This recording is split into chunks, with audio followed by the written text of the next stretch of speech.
discuss on lead managers, merchant bankers and other participant of financial market. Basically जो हम बात करते हैं लीड मैनेजर की, तो लीड मैनेजर मैंने आपको बेसिकली बताया था जो कंपनी और इन्वेस्टर के बीच में किसका रोल करता है, एक एंड टू एंड प्रोसेस को मैनेज करते हैं। तो यहाँ लिखा हुआ है end to end process is managed by lead managers with an objective to raise the required funds for the company. Company को जो फंड्स रेज करना है उसके लिए जो एंड टू एंड प्रोसेस को मैनेज करते हैं वो लीड मैनेजर होते हैं, जो पूरी कंप्लीट प्रोसेस को स्टार्ट से लेकर एंड तक क्या करेंगे, उसे कंट्रोल करेंगे, उसे गवर्न करेंगे, उसको जो है मैनेज करेंगे। That will be lead manager. बात ये आती है कि इसे हम किस नाम से जानते हैं, तो देखो under writer is also lead manager, book runner is also lead manager, investment bank is also lead manager and merchant banks और इज ऑल्सो लीड मैनेजर। ये सारे जो है वो लीड मैनेजर है। ये कंपनी और जो इन्वेस्टर है इसके बीच में एक प्रोसेस का मैनेज का काम करेगा। कंपनी जो शेयर्स इशू करती है, जो बॉन्ड्स इशू करती है, उन सभी को बिकवाने का काम, उनको उनसे मतलब जहाँ से उन्होंने इशू किया, प्रॉस्पेक्टस जारी करने से लेकर बाकी जितने भी काम इशू के अंदर आते हैं वो सारे वर्क जो है वो कौन कंप्लीट करेगा, वह ये जितने भी लीड मैनेजर है वो कंप्लीट करेंगे। इनका काम जो होता है वो यही होता है कि कंपनी और जो इन्वेस्टर है उसके बीच में एक कड़ी का काम करना, एक चेन का काम करना, उस प्रोसेस को मैनेज करना। अब इनका क्या वर्क हो सकते हैं, क्या फंक्शंस हो सकते हैं लीड मैनेजर के आईपीओ में, तो मैंने आपको कल बताए थे। Preparation of IPO document approved from regulatory body, for example SEBI in India, SEBI से ये अप्रूव्ड होते हैं। Raising funds for the company, company के लिए फंड को रेज करना, मतलब वो फंड लाना, ठीक है, इन्वेस्टर्स से फंड को लाना। पोस्ट सब्सक्रिप्शन ऑपरेशन इश्यूज, एक बार जब सब्सक्रिप्शन हो गया, एक बार जब शेयर सब्सक्राइब हो गए तो कई ऑपरेशंस होते हैं जो करने पड़ते हैं। जैसे फॉर एग्जांपल जब हम सबसे पहले आईपीओ लाते हैं तो हमारा जितना भी मनी होता है, ठीक, कंपनी का जो भी मनी होता है वह बैंक में जमा होता है। तो उस बैंक से उस मनी को जो है वो जो है किसमें इशू करवाना, कंपनी के बैंक अकाउंट में डलवाना। तो ये जितना भी पोस्ट सब्सक्रिप्शन, मतलब एक बार सब्सक्रिप्शन हो गया उसके बाद जो भी ऑपरेशनल इशू होंगे उनको कंप्लीट करना, ये किसका काम है, ये लीड मैनेजर का काम है। इशूएंस ऑफ शेयर, नए शेयर इशू करना, तो ये जितने भी वर्क जो है हमारे पास वो लीड मैनेजर के है। तो लीड मैनेजर का हमें सीधा सीधा रोल समझ में आता है।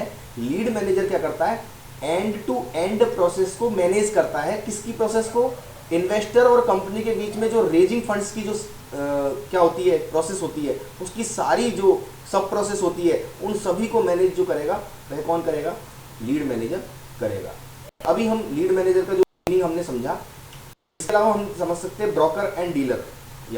डीलर कौन है, ब्रोकर और डीलर का मैंने आपको मीन बताया था। ये एजेंट होते हैं बेसिकली जो शेयर्स को ट्रेडिंग के लिए आपको एक फैसिलिटी प्रोवाइड करते हैं। तो यहाँ एक डेफिनेशन जो है वो लिखी हुई है, ए ब्रोकर और dealer is the catalyst for financial transactions, मतलब एक कड़ी का काम करेगा ये किसके लिए, फाइनेंशियल ट्रांजेक्शन्स, मतलब जो भी हमारे वित्तीय लेन देन हो रहे हैं उनको जो कंप्लीट करवाने हैं, उन ट्रांजेक्शन्स को कंप्लीट करवाना है, उसके लिए ये करेगा। और किसके बीच में काम करता है ये, यहाँ इसे ब्रोकर और डीलर जो होता है वह स्टॉक एक्सचेंज से अप्रूव्ड होता है, मतलब स्टॉक एक्सचेंज से उसने मान्यता ली हुई होती है और वह इन्वेस्टर को स्टॉक एक्सचेंज से मिलवाने का काम करता है, दैट इज ब्रोकर।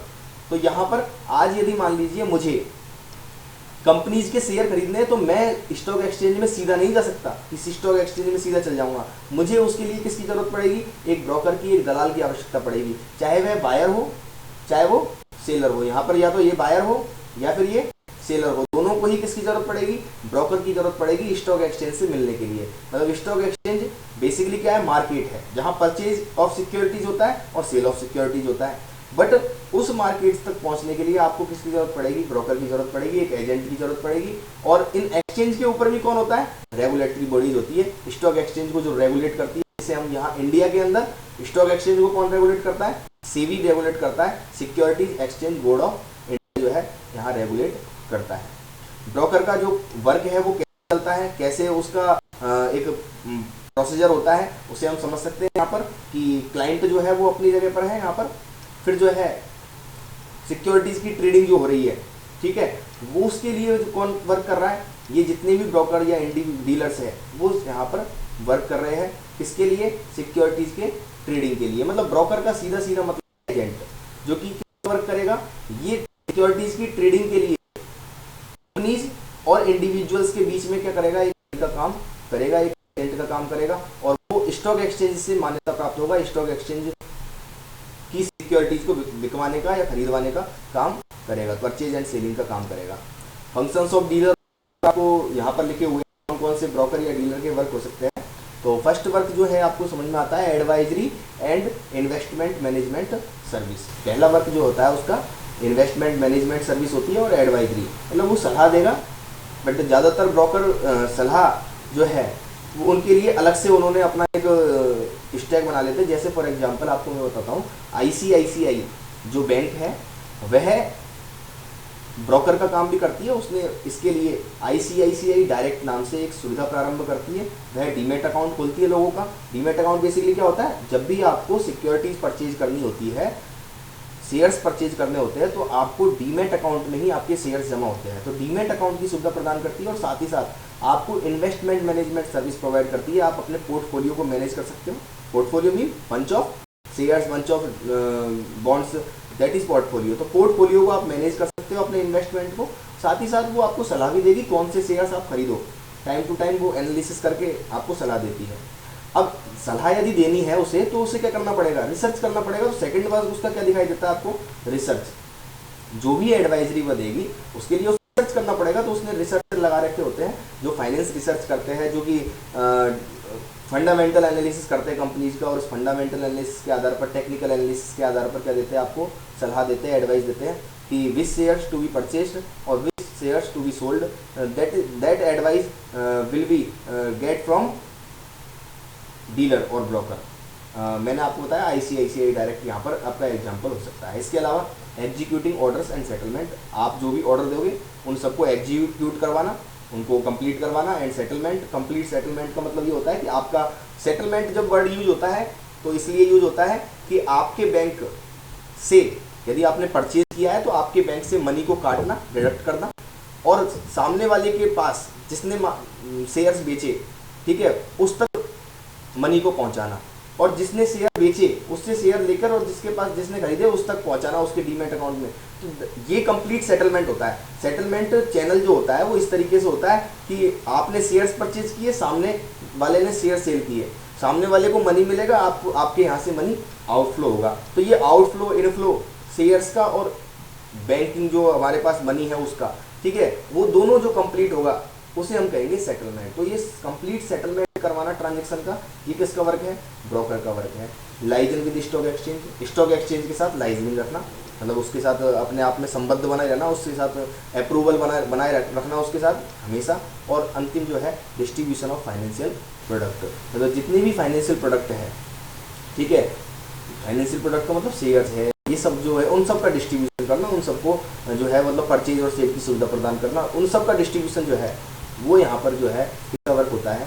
ये डीलर और ब्रोकर का वर्क होता है। तो इस तरीके से यहाँ पर हमारे पास डीलर और ब्रोकर का वर्क जो है, फंक्शंस जिसे कह सकते हैं हम, उनके फंक्शंस ऑफ डीलर और ब्रोकर ये कंप्लीट होते हैं। तो अभी डीलर और ब्रोकर में किसी को प्रॉब्लम है?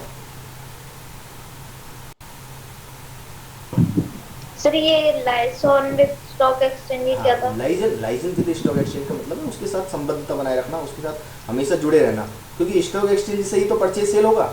आज यदि मान लीजिए मैं कोई सिक्योरिटी का मार्केट देखूंगा, तो मार्केट कहाँ से देखूंगा? मैं स्टॉक एक्सचेंज से मार्केट देखूंगा। सारी जो कंपनीज लिस्टेड है वो कहाँ पर है? स्टॉक एक्सचेंज पर लिस्टेड है। मेरे क्लाइंट को, मतलब यदि मान लीजिए जो भी ब्रोकर है उसके क्लाइंट को यदि कोई भी शेयर्स परचेज करना है तो स्टॉक एक्सचेंज से ही परचेज सेल होगा बेसिकली। बट ब्रोकर उसमें के बीच में कड़ी बनेगा, तो उसके लिए उसको स्टॉक एक्सचेंज से हमेशा लाइजनिंग बनाए रखनी पड़ेगी। और बताइए,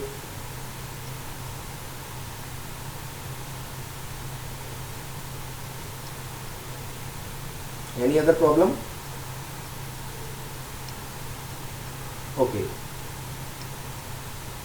आगे स्टार्ट करते हैं। डिपोजिट, हमारे पास अगला टॉपिक जो है यहाँ पर डिपोजिटरी कौन होते हैं, वो डिपोजिटरी। बेसिकली मैंने आपको डिपोजिटरीज बताई थी कि जो सिक्योरिटीज़ को अपने पास रख लेते हैं, ठीक है, और उसके बदले में कोई ना कोई यूनिट जो है वो जारी कर देते हैं, या फिर यूनिट जारी नहीं करते तो कोई ना कोई डिजिटल फॉर्म में यूनिट दे देते हैं। वैसे तो अपने आप में बैंक भी एक डिपॉजिटरी है, क्योंकि करंट बैंक क्या करता है, आपको आपके कैश को अपने पास रख लेता है और उसके बदले में आपको एक पासबुक दे देता है और उसमें एक एंट्री दे देता है कि इतने रुपए आपके पास आपकी जमा है हमारे पास। एक डिजिटल फॉर्म में आपके पास मनी हो गया, दैट इज डिजिटलाइज्ड मनी। वो आपको एक डिजिटलाइज्ड मनी की यूनिट आपको प्रोवाइड कर देता है। आप कभी भी उसे जो है वो उसे मटेरियलाइज कर सकते हैं। और ये प्रोसेस जो होती है, जिसे हम कह सकते हैं कि आपने मनी बैंक में जमा कराया और आपको एक डिजिटल फॉर्म में एक आइडेंटिटी मिल गई कि आपको जो है आपके 50,000 रुपीज़ जो है वो बैंक में जमा है, इसका एक पासबुक जो है वो में लिखा हुआ मिल गया आपको। तो that is dematerialisation of money. Money का डीमटेरियलाइजेशन हो गया, मतलब भौतिकीकरण। भौतिकीकरण, मटेरियलाइजेशन का मतलब भौतिकीकरण, और उसका क्या हो गया, गैर भौतिकीकरण हो गया। मतलब वो जो भौतिक रूप में जो दिख रही थी वो अपने आप में एक डिजिटल फॉर्म में हो गई। तो दैट इज डीमटेरियलाइजेशन। इसी तरीके से सिक्योरिटीज का भी डीमटेरियलाइजेशन होता है। डिपॉजिटरी बेसिकली क्या करते हैं, आपको डीमैट अकाउंट, आपने डीमैट अकाउंट का नाम सुना है। डीमैट का मतलब क्या होता है, डीमैट का टोटल फुल फॉर्म देखेंगे तो डीमटेरियलाइजेशन ऑफ सिक्योरिटीज, मतलब सिक्योरिटीज का क्या कर दिया, डीमटेरियलाइजेशन कर दिया। डीमटेरियलाइजेशन का मतलब क्या हो गया, जैसे फॉर एग्जांपल आप जब शेयर्स परचेज करते हो तो आपके पास शेयर्स कोई लिखित फॉर्म में, जो रिटन फॉर्म में नहीं आते। पहले होता था, पहले जो है जब भी आप शेयर्स खरीदते थे तो आपको एक शेयर सर्टिफिकेट मिलता था, वो प्रिंटेड होके आता था, आपके पास शेयर सर्टिफिकेट मिलता था आपको। But in present share certificate नहीं होता। शेयर सर्टिफिकेट के स्थान पर आपको एक डीमैट अकाउंट मिलता है। डीमैट अकाउंट के अंदर आपके शेयर्स जमा हो जाते हैं, या फिर शेयर्स आपके अकाउंट से विड्रॉल हो जाते हैं, मतलब आपके डिपॉजिट और विड्रॉल शेयर्स होते रहते हैं।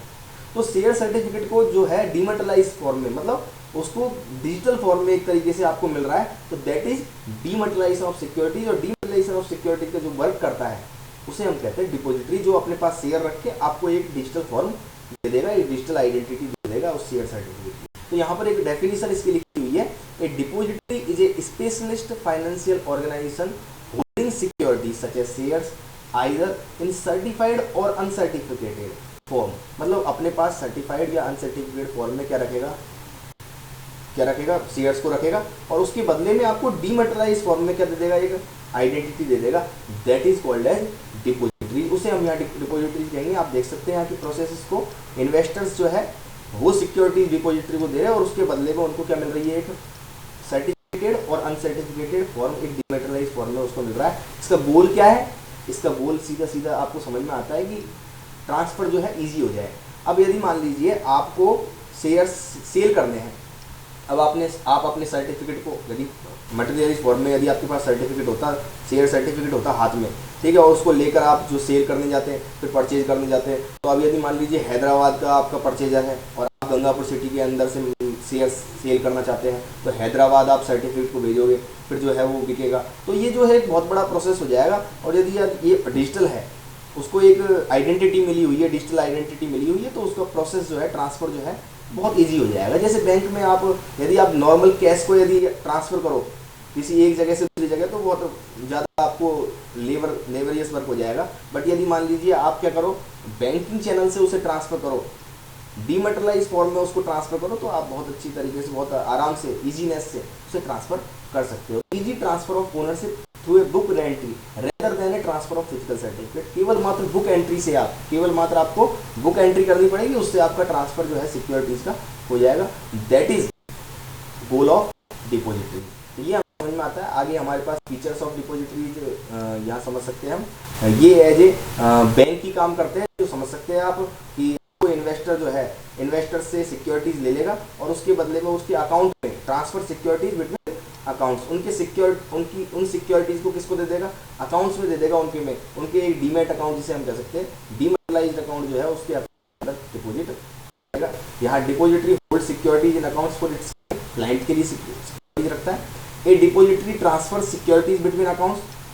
ये डिपॉजिटरी जो है वो बिटवीन अकाउंट भी ट्रांसफर कर सकता है। मान लीजिए यहाँ पर जैसे इन्वेस्टर बी ने इन्वेस्टर सी को सेल कर दिया, तो ये इन्वेस्टर बी से इन्वेस्टर सी में जो है वो अकाउंट में एंट्री दे देगा। द ट्रांसफर ऑफ फंड्स और securities happens without the actual handling of funds और सिक्योरिटीज। इन इन्वेस्टर्स के पास कोई भी सिक्योरिटीज अपने पास नहीं है, ठीक है, ये केवल मात्र ट्रांजेक्शन कर सकते हैं और उसे आपस में ट्रांसफर कर सकते हैं। और both the bank and depositories are accountable for the safekeeping of funds and security respectively. जितने भी बैंक होते हैं और जितने भी डिपॉजिटरीज होते हैं उनका अपने आप में एक लायबिलिटी होती है, उनकी एक जिम्मेदारी बनती है कि वो सिक्योरिटीज़ को जो है वो सेफ रखे। ठीक है, इनके पास जितने भी शेयर सर्टिफिकेट होते हैं वो अपने पास रखे रहते हैं और बस केवल मात्र यहाँ पर इन्वेस्टर्स को क्या करना होता है, बुक एंट्री के माध्यम से ही अपने शेयर्स को ट्रांसफर करना होता है। तो हम यहाँ समझ सकते हैं कि डिपॉजिटरीज का क्या फंक्शन है, कैसे फंक्शन करते हैं डिपॉजिटरीज, ये मैंने आपको बताया। यहाँ नेशनल भी हो सकते हैं, इंटरनेशनल भी हो सकते हैं। नेशनल डिपॉजिटरी जो है वो यहाँ पर आपको मैंने एक एग्जांपल यहाँ देख सकते हैं कि एनएसई और बीएसई के अंदर जितने भी शेयर्स के बदले में आपको डीमैट अकाउंट मिल रहा है, दैट इज नेशनल डिपॉजिटरी। और इंटरनेशनल डिपॉजिटरी जो है वो क्या करेंगे, इंटरनेशनली वर्क करेंगे। जैसे मैंने आपको बताया था एडीआर अमेरिकन डिपॉजिटरी रिसीट जारी की जाती है, जीडीआर ग्लोबल डिपॉजिटरी रिसीट जारी की जाती है। ये सब जो है इंटरनेशनल डिपॉजिटरी के अपने आप में एग्जाम्पल्स है। तो यहाँ आप समझ सकते हैं, यहाँ पर कुछ एग्जाम्पल्स जो है उनके दे रखे हैं कि सिक्योरिटी सर्विस है, क्लियर स्ट्रीम, ये सब जो है सिक्योरिटी जो है डिपॉजिटरीज का वर्क करते हैं, इन्हें आप समझ सकते हैं। आगे हमारा जो अगला कॉन्सेप्ट है वो है क्लियरिंग एजेंट। तो आप पहले आप बताइए कि डिपॉजिटरी में किसी को प्रॉब्लम है तो बताइए। Depository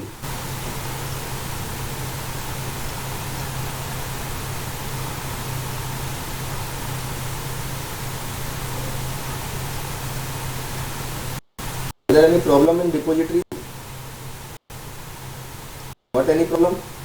Then I am starting clearing agents. Okay. Who is clearing agent? Basically clearing agent. No, sir. हाँ, okay. I am starting clearing agents. Clearing agents का मीन जो है, क्लियरिंग एजेंट क्या करते हैं, सेटलमेंट करवाते हैं ट्रांजेक्शन्स का। अब क्वेश्चन ये आता है कि अभी तो मैंने ये बताया था कि सेटलमेंट जो है कौन कराता है, जो ब्रोकर होता है वो सेटलमेंट करवाता है। बट ब्रोकर जो है, ब्रोकर केवल मात्र ब्रोकर भी अपने आप में एक कड़ी है सेटलमेंट करवाने के लिए। ब्रोकर सेटलमेंट क्लियरिंग एजेंट के थ्रू ही कराएगा, क्लियरिंग हाउस बना होगा उसके लिए।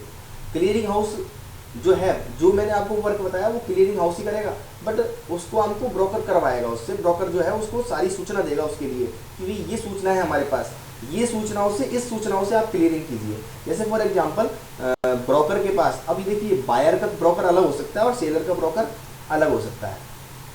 सेलर के ब्रोकर के पास एक ऑर्डर आया सेल का, और बायर के जो ब्रोकर है उसके पास एक ऑर्डर आया बाई का।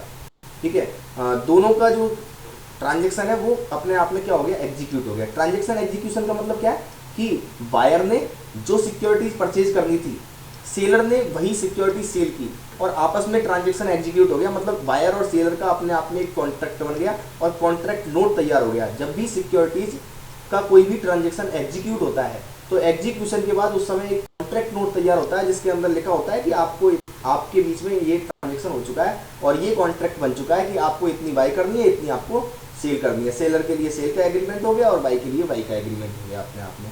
अब क्या होना है, अब उसके आधार पर क्लियरिंग एजेंट क्या करेगा, क्लियरिंग एजेंट उस आधार पर सेलर जो है उसके मनी से, उसको तो क्या देना है, उसको मनी देना है, तो बायर के अकाउंट से मनी काटेगा, बायर से पेमेंट जाएगा। देखिए यहाँ पर आपको लिखा हुआ बायर से पेमेंट जाएगा और क्या करेगा, फिर यहाँ क्लियरिंग करके फिर जो है सेलर को क्या दे देगा, पेमेंट दे देगा। नीचे आपको जो बना हुआ है यहाँ पर, सेलर जो है सेलर को क्या कर देगा, पेमेंट कर देगा यहाँ पर। और फिर जो है यहाँ से सिक्योरिटीज को क्या करेगा, ले लेगा। ठीक है, और इसके डीमैट अकाउंट के अंदर क्या कर देगा, सिक्योरिटीज को ट्रांसफर कर देगा। तो यहाँ से इसके डीमैट अकाउंट से सिक्योरिटी हुई और इसके डीमैट अकाउंट में क्या हुई, वो ट्रांसफर हो गई। और इसी तरीके से इसके बैंक अकाउंट में से क्या हुआ, अमाउंट ट्रांसफर हुआ और इसके बैंक अकाउंट में क्या हो गया, यहाँ अमाउंट रिसीव हो गया सेलर को। तो इस तरीके से ये जो प्रोसेस है वो कौन कराता है, क्लियरिंग एजेंट इसे कंप्लीट कराता है। जो ब्रोकर इंफॉर्मेशन प्रोवाइड करते हैं उसी के आधार पर सारा जो है कंप्लीट फ्रेमवर्क तैयार होता है। क्लियरिंग एजेंट का जो काम होता है क्लियरिंग कराना होता है, सेटलमेंट कंप्लीट कराना होता है। तो ये जो वर्क होता है वो क्लियरिंग एजेंट का होता है। अब आगे आप क्लियरिंग एजेंट की जो अगली स्लाइड है उसमें देख सकते हैं आप, क्लियरिंग एजेंट क्या करेगा, एक्सचेंज में भी वर्क करता है और ओवर द काउंटर भी वर्क कर सकता है। ओवर द काउंटर का मतलब जो है वो बिल्कुल प्रॉपर आमने सामने होता है। यहाँ आप देख सकते हैं बायर है और सेलर है अपनी जगह पर। ठीक है, और क्लियरिंग कॉर्पोरेशन अपनी जगह क्या कर रहा है, वर्क यहाँ पर कर रहा है। ठीक है, तो ये जो है क्लियरिंग कॉरपोरेशन का काम क्या है, इन दोनों के बीच में एक कंप्लीट ट्रांजेक्शन को सेटल कराना ही इसका वर्क होता है। तो अभी जो है सीधा सीधा क्लियर समझना है कि जो भी हमारे पास क्लियरिंग एजेंट है उसका वर्क ये रहेगा कि जो भी क्लियरिंग होनी है, सेटलमेंट होने हैं जो ट्रांजेक्शन के, कि एक ने बाई का ट्रांजेक्शन किया, एक ने सेल का ट्रांजेक्शन किया, तो दोनों को अकाउंट से उनके ट्रांसफर कराना और साथ साथ में उनके डीमेट अकाउंट्स में सिक्योरिटीज का ट्रांसफर करना, ये सारा जो वर्क होता है, मतलब पूरे ट्रांजेक्शन को सेटल करना, ये वर्क जो होता है वह क्लियरिंग एजेंट का होता है। अब उसके बाद ये आती है हमारे पास ट्रस्टी कौन होते हैं। देखिए ट्रस्टी जो है, ट्रस्टी बेसिकली जो वर्क करते हैं एज ए किसी न किसी के ट्रस्ट पर करते हैं और ट्रस्ट डीड से उनको गवर्न किया जाता है। अब सबसे फर्स्ट क्वेश्चन आता है ट्रस्ट क्या होता है। ट्रस्ट का सीधा सीधा मीन ये होता है कि किसी की असेट्स पर, किसी की असेट्स आपको दी गई है एज ए ट्रस्ट के तौर पर। किसको दी गई है? ट्रस्टीज को दी गई है। ट्रस्टीज को वह असेट ट्रस्ट पर दी गई है कि आप इसकी सुरक्षा करोगे, ठीक है, और इसकी सिक्योरिटी रखोगे, इसको सुरक्षित रखोगे आप। तो ये जो है ट्रस्ट जो है वो किसी ऑब्लिगेशन पर काम करते हैं। यहाँ पर देखिए ट्रस्ट डीड क्या होता है, contractual obligation of borrowers and lenders, मतलब जो भी उसको मनी दे रहे हैं, जो भी उसे मनी दे रहे हैं, कौन, किसको? ट्रस्ट को, और इस यहाँ पर दे रहे हैं, इस विश्वास पर दे रहे हैं कि ट्रस्टी जो है उसे सुरक्षित रखेंगे। ठीक है, यही किसका काम है? ट्रस्टी का काम। Trustee, a trustee is required and bondage to be issued, मतलब यहाँ पर क्या करेंगे, अब ट्रस्टी क्या करेंगे उसको, मतलब ट्रस्टी ट्रस्ट के माध्यम से उसके बदले में क्या करेंगे, एक बॉन्ड इशू कर देंगे या यूनिट इशू कर देंगे। म्यूचुअल फंड भी बेसिकली ट्रस्ट बेस ही काम करता है। मैंने आपको म्यूचुअल फंड का एक दिया था। म्यूचुअल फंड क्या करते हैं, स्मॉल जो सेविंग्स होती है लोगों की, उनको उनसे लेते हैं, लोगों का उन पर विश्वास इस बात पर होता है कि ये ट्रस्ट बना हुआ है, और उस ट्रस्ट को वो मनी देते हैं और उसके बदले में ट्रस्ट उन्हें क्या कर देता है, यूनिट इशू कर देता है कि आपको हम ये यूनिट इशू कर रहे हैं। तो इसी ट्रस्ट पर अब वो क्या करते हैं, फिर ट्रस्ट उस मनी को उसके लिए, उसको मैनेज करने के लिए, जो म्यूचुअल फंड का जो मनी होता है उसको मैनेज करने के लिए किसको दे देते हैं, उस मनी को जो एएमसी जिसे हम कहते हैं असेट मैनेजमेंट कंपनी, उसे दे दिया जाता है। और असेट जो है उसको मैनेज कौन करती है, असेट मैनेजमेंट कंपनी करती है। ट्रस्टी देखिए यहाँ पर आपको समझ में आता है, एक ट्रस्ट डीड जो है कंटेन्स द फॉलोइंग इन्फॉर्मेशन, उसमें क्या क्या लिखा होता है, assets to be placed as security. मैंने आपको बताया था ट्रस्ट में असेट होनी चाहिए, असेट के बिना ट्रस्ट नहीं हो सकता। कोई ना कोई एक ऐसी असेट होनी चाहिए जिसका इंटरेस्ट हो, मतलब जिस पर, जिसको सुरक्षित रखना हो, जिसके लिए, जिसको ट्रस्ट पर रखा गया हो। तो ट्रस्ट जो है, ट्रस्टी बेसिकली क्या करेंगे, उस असेट को ट्रस्ट पर रखेंगे।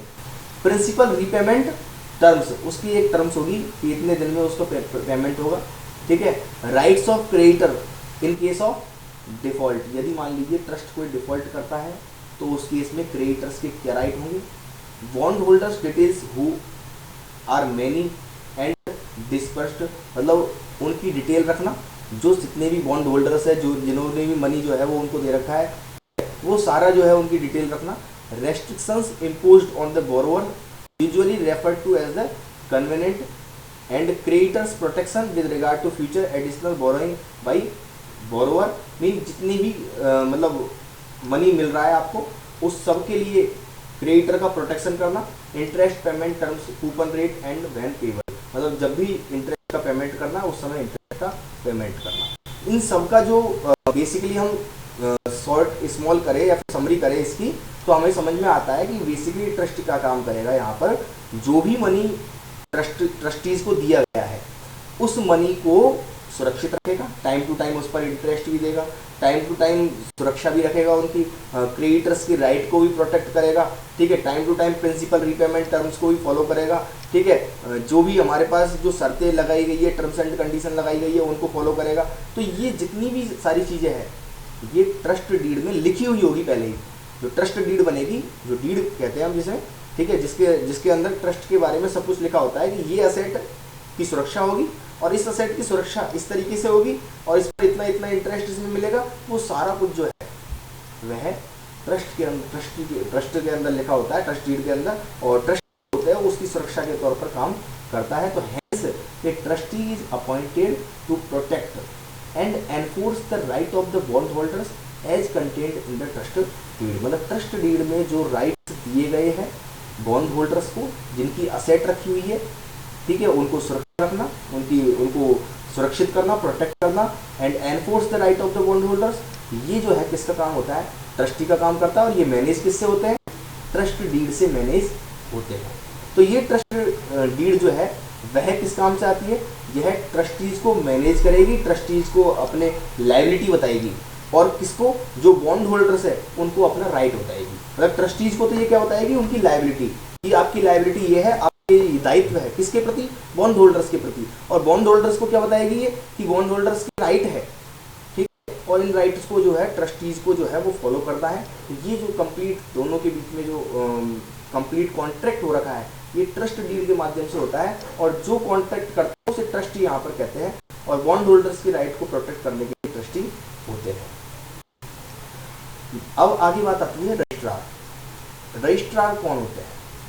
बेसिकली रजिस्ट्रार जो होते हैं, रजिस्ट्रार मैंने आपको बताया था, जो शेयर्स और बॉन्ड्स का अपने पास रजिस्टर रखते हैं, कंप्लीट एंट्री रखते हैं उसमें, और यहाँ यही एक लिखा हुआ है डेफिनेशन के तौर पर, ए registrar is an institution or organization that is responsible for keeping records of bond holders and shareholders। जो बॉन्ड होल्डर और शेयर होल्डर दोनों का रिकॉर्ड रखते हैं, वे सब रजिस्ट्रार है।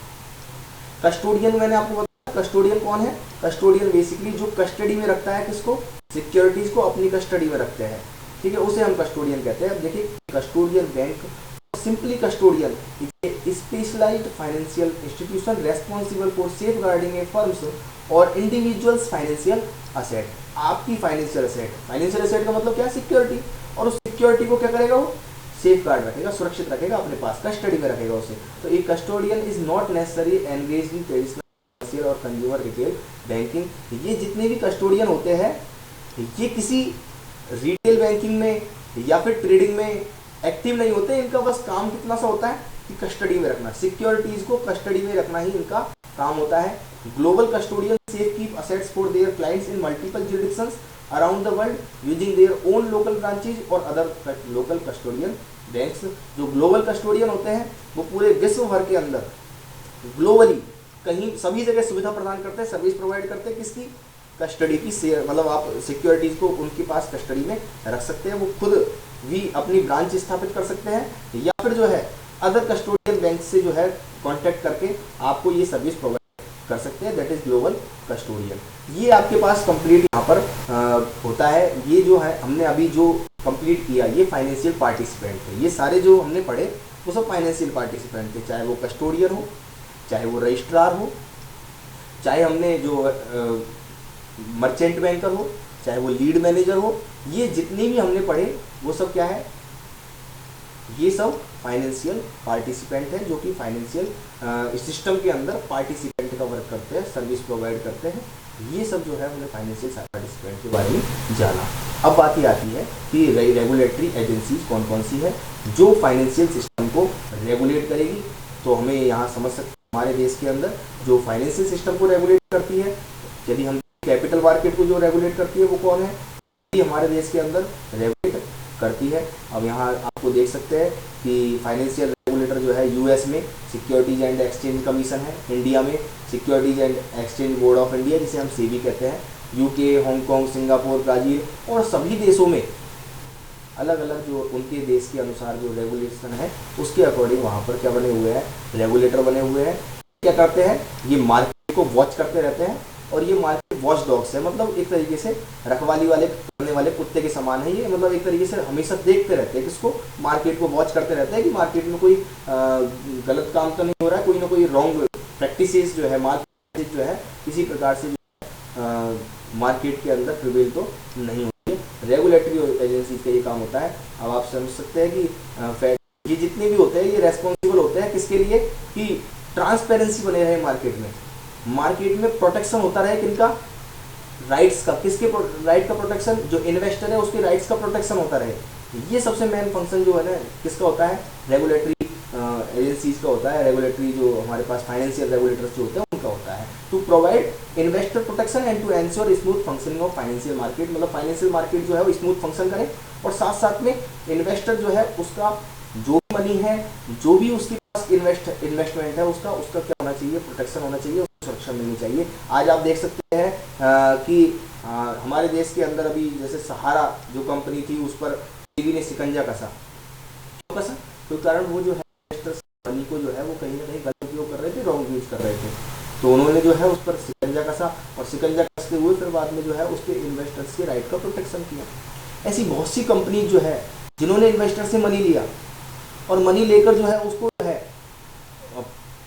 टाइम पर पेमेंट नहीं किया, टाइमली पेमेंट नहीं किया, उन पर जो है सेबी टाइम टू टाइम क्या लेता है, एक्शन लेता है, और आप देखते भी है ये एक्शन ले रहा है। कई बार आप जो देखते हैं जैसे सहारा है, इसके अलावा पल्स जो कंपनी है उस पर एक्शन लिया। तो ये सेबी का जो है अपना फंक्शन है कि ये इन्वेस्टर्स के राइट को प्रोटेक्ट करता है।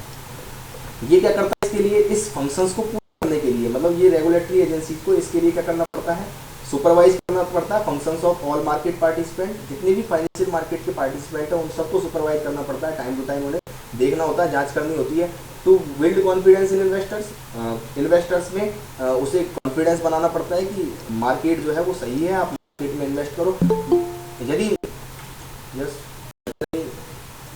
Problem okay, to ensure financial stability, financial मतलब वित्तीय स्थिरता बनी रहे, इसके लिए काम करना। टू मिटिगेट फाइनेंशियल क्राइम्स, मतलब जितनी भी आर्थिक अपराध है उनको रोकना, और टू प्रोटेक्ट इन्वेस्टर्स, मतलब इन्वेस्टर्स को प्रोटेक्ट करना। तो ये हमारे पास बेसिकली जो भी हमारे पास फाइनेंशियल रेगुलेटर्स है वो, और फाइनेंशियल रेगुलेटर्स जो है अलग अलग यूएसए में, ठीक है, ये आपको बताए हुए यहाँ पर इनके साइन भी बने हुए हैं।